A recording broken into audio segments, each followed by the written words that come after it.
Shalom saudara-saudara, topik kita kali ini adalah mengasihi dan melayani.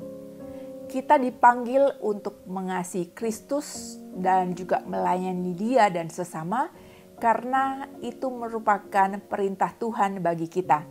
Perintahnya itu jelas, menyuruh kita untuk mengasihi Dia dan sesama karena itulah perintah yang terutama dan yang pertama. Ya, yang Tuhan bilang perintah yang kedua yang sama dengan itu adalah mengasihi sesama. Karena kita mengasihi Kristus, maka kita mengasihi sesama. Wujud dari mengasihi Kristus adalah melayani sesama. Karena Tuhan Yesus itu tidak dapat dilihat secara kasat mata oleh orang-orang yang belum mengenal Kristus.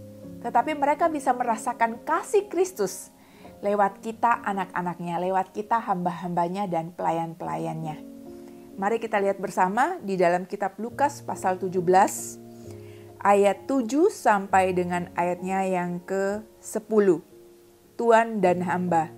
Siapa di antara kamu yang mempunyai seorang hamba yang membajak atau mengembalakan ternak baginya akan berkata kepada hamba itu, setelah ia pulang dari ladang, "Mari segera makan." Bukankah sebaliknya ia akan berkata kepada hamba itu, "Sediakanlah makananku, ikatlah pinggangmu dan layanilah aku sampai selesai aku makan dan minum.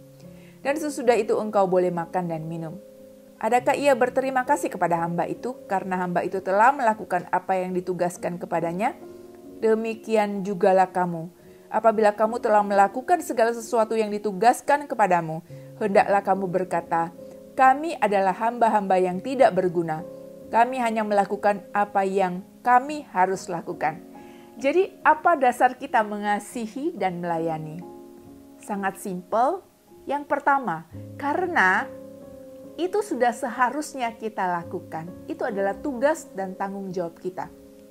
Waktu kita melayani dan mengasihi Tuhan, kita nggak bilang sama Tuhan, "Tuhan, mana upahku? Upah dari mengasihi dan melayanimu." Karena firman Tuhan sudah tuliskan, kita ini hambanya. Jadi sebagai hamba yang sudah dibeli dan dibayar lunas, itu merupakan kewajiban kita. Sudah seharusnya kita melayani Dia. Itu pun Tuhan tetap membalas kasih kita, pelayanan kita dengan kasih-Nya yang luar biasa. Karena Tuhan itu selalu berlebih-lebih kasih-Nya kepada hamba-hambanya. Itulah sebabnya waktu kita melayani bukan karena cari nama sendiri, tapi mengagungkan, meninggikan nama Tuhan.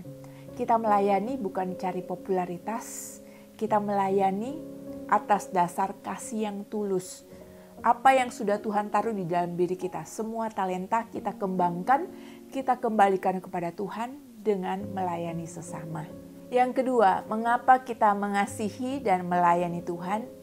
Ingat perumpamaan yang Tuhan Yesus ajarkan kepada Petrus dan murid-muridnya yang lain tentang mengampuni 70 kali 7 kali. Itu Tuhan sedang berbicara tentang mengampuni tanpa batas. Tetapi kalau kita lihat lagi perumpamaannya di mana seorang raja yang maksud Tuhan adalah Tuhan sendiri dan dia punya hamba dan hamba itu berhutang 10.000 talenta yang artinya dalam jumlah sekarang kira-kira 3-5 triliun. Itu jumlah yang besar.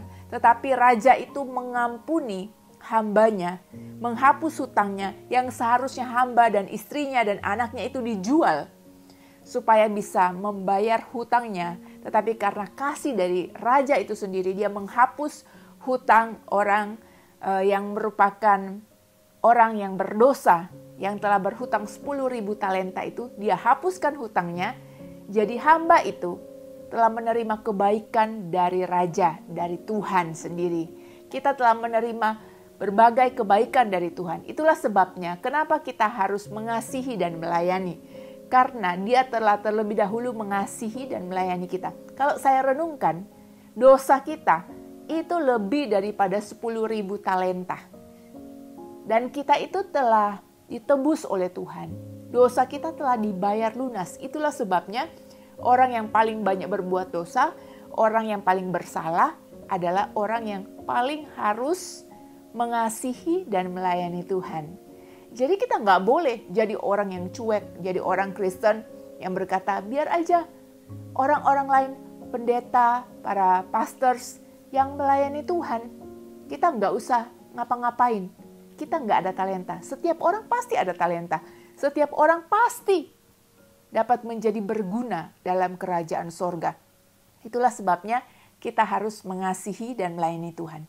Kalau kita mengasihi dan melayani Tuhan, maka kerohanian kita akan sehat. Ingat, jangan jadi orang yang cuek, jangan jadi orang yang sudah berutang, utangnya dihapuskan, dan tidak tahu terima kasih. Kita harus jadi orang yang tahu berterima kasih, tahu bersyukur. Wujud syukur kita adalah mengasihi dan melayani Dia dengan tulus. Amin ya Bapak Ibu ya. Hari ini saya mau berdoa untuk Bapak Ibu yang hatinya bersedia untuk lebih lagi dengan Tuhan, untuk melayani Tuhan. Mari kita berdoa. Tuhan Yesus, Engkau begitu baik bagi kami semua. Hari ini Tuhan, kami membuka hati, kami berkata kami ingin lebih melayani-Mu dengan sungguh-sungguh. Berikan hati yang rela untuk melayani-Mu, berikan ketulusan, berikan motivasi yang murni. Agar saat kami melayani, kami dapat menyenangkan hati-Mu. Kami bersyukur untuk kesempatan dapat melayani-Mu. Di dalam nama Tuhan Yesus kami berdoa. Amin. Bapak, Ibu, Saudara-saudari, tetap jaga kesehatan dan Tuhan Yesus memberkati.